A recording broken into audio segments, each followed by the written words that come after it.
Ielts, not IELTS.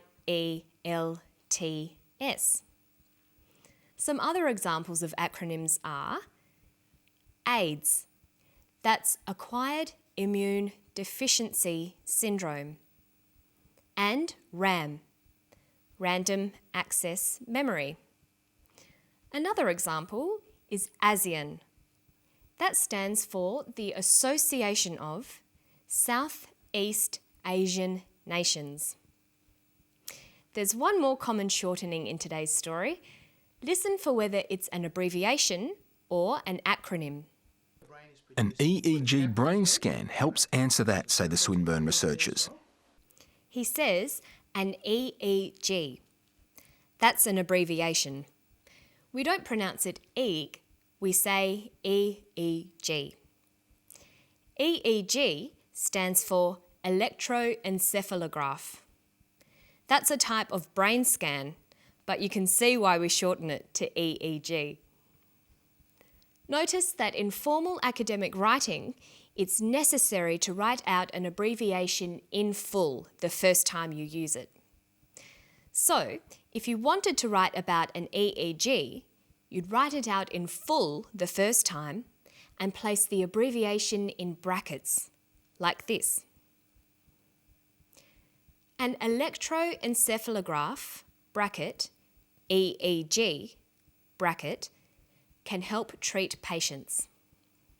After that in your paper, you can just use the abbreviation on its own.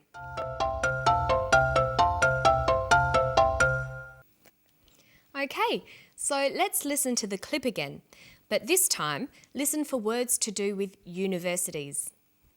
How do you know if your child does have ADHD? An EEG brain scan helps answer that, say the Swinburne researchers. Jacques Duff is a psychologist and one of Richard's PhD students. A computer program will compare Xavier's brain scan with a database of scans of ADHD sufferers. He refers to the Swinburne researchers. Swinburne is the name of a university in Victoria. There were also some other university-related words. Jacques Duff is a psychologist and a PhD student. A great way to learn new words is in themes like this and by organising them into word trees. Let's look at university words. Students might study for a diploma, a bachelor degree, an honours degree, a master's degree, or a PhD. Jacques Duff is a PhD student, so that's where he fits into this tree. There are a number of different people and places mentioned in today's story. We don't see them all, but we hear their names. Listen for the names in this clip. An EEG brain scan helps answer that, say the Swinburne researchers. Jacques Duff is a psychologist and one of Richard's PhD students. A computer program will compare Xavier's brain scan with a database of scans of ADHD sufferers. The people he mentions are Jacques Duff, Richard, and Xavier. If someone has an uncommon name, people will often ask how their name is spelt. For example, Xavier is an uncommon name in Australia.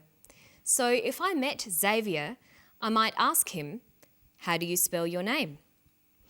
So it's a good idea to get used to spelling out your name. Xavier is spelt like this: Xavier, Xavier. Jacques is also an uncommon name in English because it's a French name. In this case, we have both a first and a last name. His first name is Jacques, and his last name is Duff. A first name is sometimes called a Christian name. It's also called a given name. It's the name your family chooses for you. The last name is also called a surname or a family name. That's usually the name of one parent that's passed on to their children. Jacques' first name is spelt Jacques, D-E-S. And his surname is Duff. Notice that if you ask someone in Australia to spell out the name Duff, they would say D-U-F-F. But in North America, people would spell it like this, D-U-F-F. They don't use the word double. They say the letter twice instead. So if we asked Jacques Duff to spell out his surname, he would say D-U-F-F. Or he might say D-U-F-F. You'll need to be familiar with both ways of spelling out double letters. You should also make sure you know exactly how to spell out your own name in English. That's all for today. I'm Margot Politis. That's M-A-R-G-O-T-P-O-L-I-T-I-S. See you next time.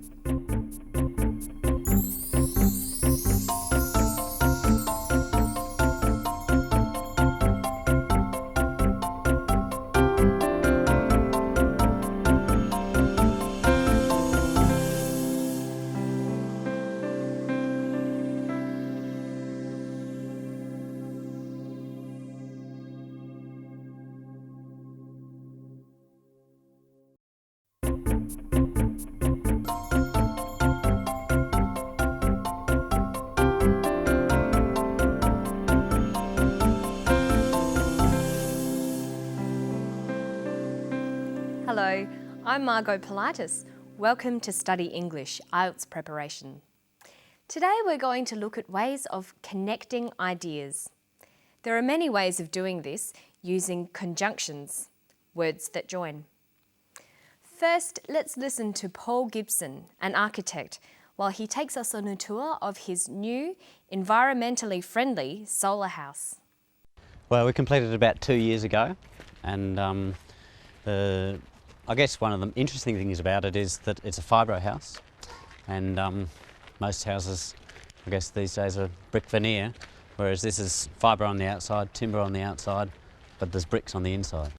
Well, I guess the very high windows along the north side, going down to the lower ceiling height on the south, basically allows you to get a lot of sun in through these windows in winter.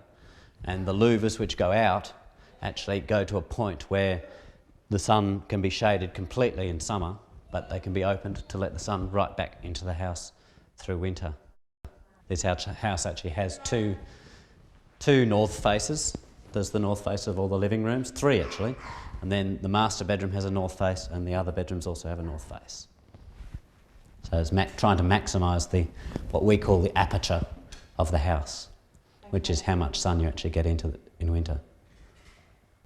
Okay, now we've listened to Paul, let's look at the way he connected his ideas. Good communication, especially in an academic setting, is all about expressing and connecting both simple and complex ideas. There are many ways to do this. Simple sentences express a single, simple idea. The most simple sentence consists of just a subject and a verb. The door opens. The woman enters. The easiest way of connecting ideas is using coordination. That's taking 2 simple sentences and linking them with a conjunction or a joining word. The most common conjunctions are and but.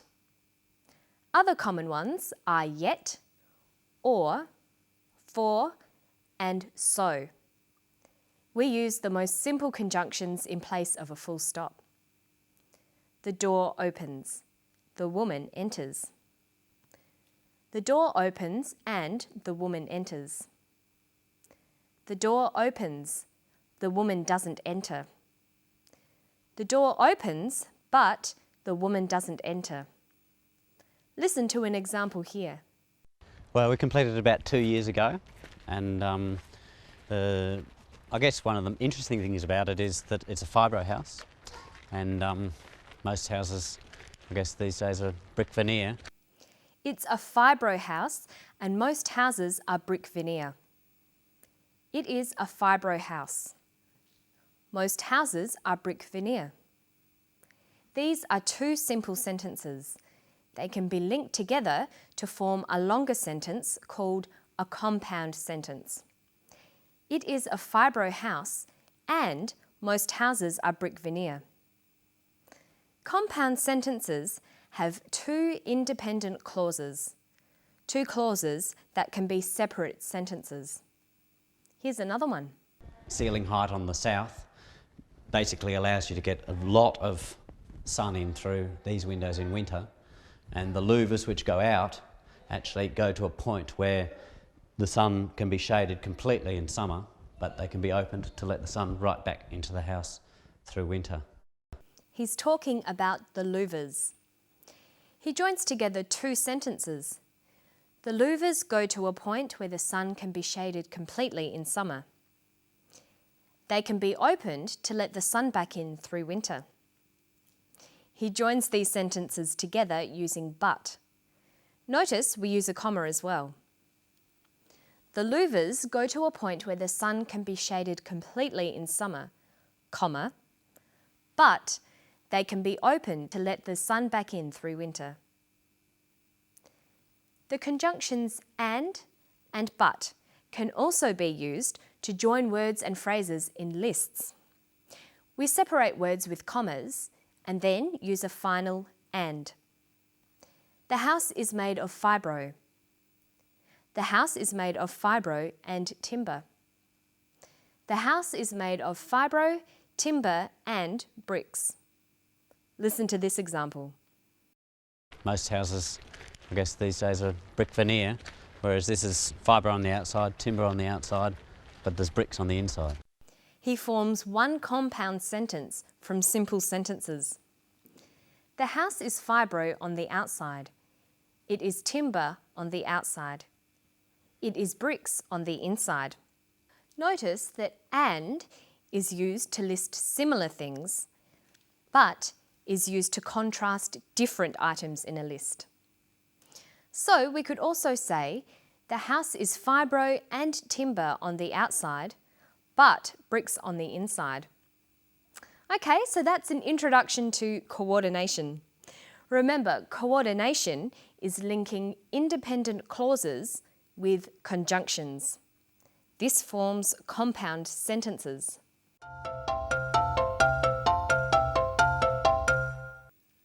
Another way to join ideas is using subordination. Subordination is linking an independent clause with a dependent clause to make a complex sentence. Dependent clauses are clauses that cannot exist separately in separate sentences. They need or depend on each other. We can form complex sentences in two ways. We can use relative pronouns, who, whose, which, where, or we can use conjunctions like because or whereas. When writing or speaking, it's important for you to practice using a variety of sentences. You'll need to use simple, compound and complex sentences. Here's another example. Trying to maximise what we call the aperture of the house, which is how much sun you actually get into in winter. He uses an independent and a dependent clause here.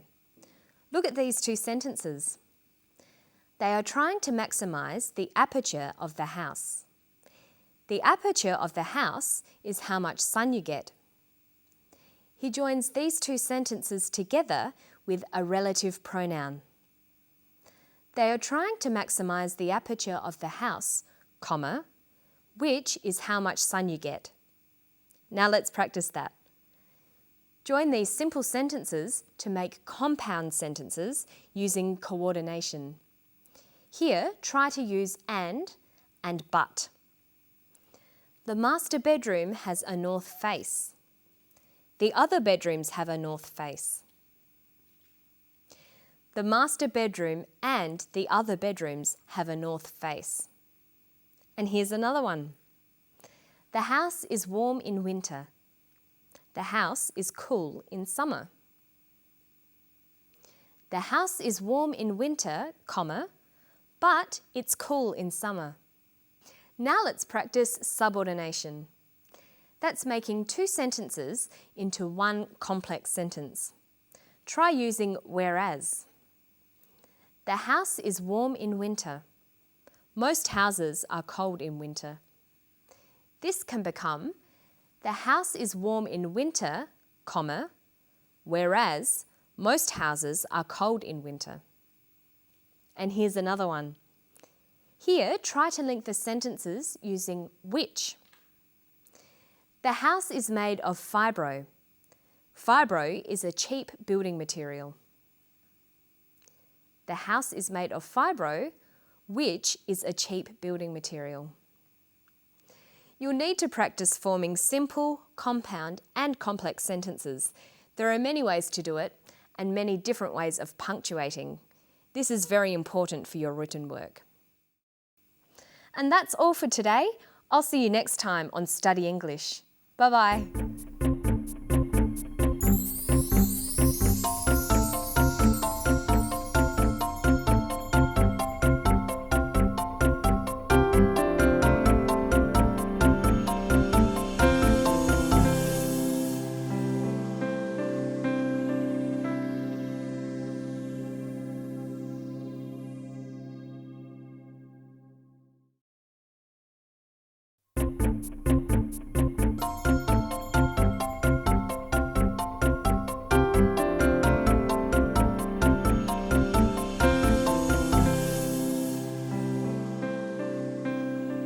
Hello, I'm Margot Politis. Welcome to Study English, Ielts preparation. Today we're going to look at ways to talk about something that's happened in the past. And we'll also have a look at ways to form compound and complex sentences. First, we're going to listen to a woman talk about a dramatic event in her past. 4 years ago, she had a stroke. A blood vessel burst in her brain. Here's what happened to her. A stroke is whereby the blood supply to the brain is cut off. The major signs of having had a stroke that most people would equate with is weakness. So paralysis of an arm, leg or face. In others it can be a loss of speech or an ability to communicate. Others may have loss of vision or a combination of all those things. I was just so physically fit and also emotionally I was on top of the world. I had a really good job at that time and I was getting married. I just felt terribly nauseous and I woke up with pins and needles down one side of my leg. And then it worked its way up towards my arm and across. I was just immobile. I couldn't move. I couldn't walk. I was paralysed on this side of my body. Simone is telling her story. She is giving a recount of what happened to her and how she was affected. A recount is a story about past events, usually in the order in which they occur. Let's take another look at a clip from today's episode. Listen for the past tense verbs in Simone's story. I was just so physically fit and also emotionally I was on top of the world. I had a really good job at that time and I was getting married. She says, I was so physically fit. I was on top of the world. I had a really good job. Here, was and had are past tense verbs. They're irregular verbs. Let's compare the three forms of these irregular verbs. From the infinitive form of the verb to be, we can form the simple present forms am, is, and are. And we can also make the simple past forms was or were. Notice that the verb to be is the only verb in English that has two past tense forms. All others just have one. Let's do the same for the verb to have. What is the simple present form of the verb to have? Has or have. And the simple past form? Had. When you learn new verbs, it's important to learn them with all their different forms. So make sure you write verbs down in a notebook and work out all their different tenses as well. When you are recounting a story that happened in the past, you'll need to use all these simple past tense forms of verbs. You'll also need to use a variety of transition signals, words that help to order the events. Using transition signals will help the reader or listener follow the order of events in the story. Listen for the transition signal in this clip. I just felt terribly nauseous and I woke up with pins and needles down one side of my leg. And then it worked its way up towards my arm and across. She uses the word then. Then is very common in informal spoken language.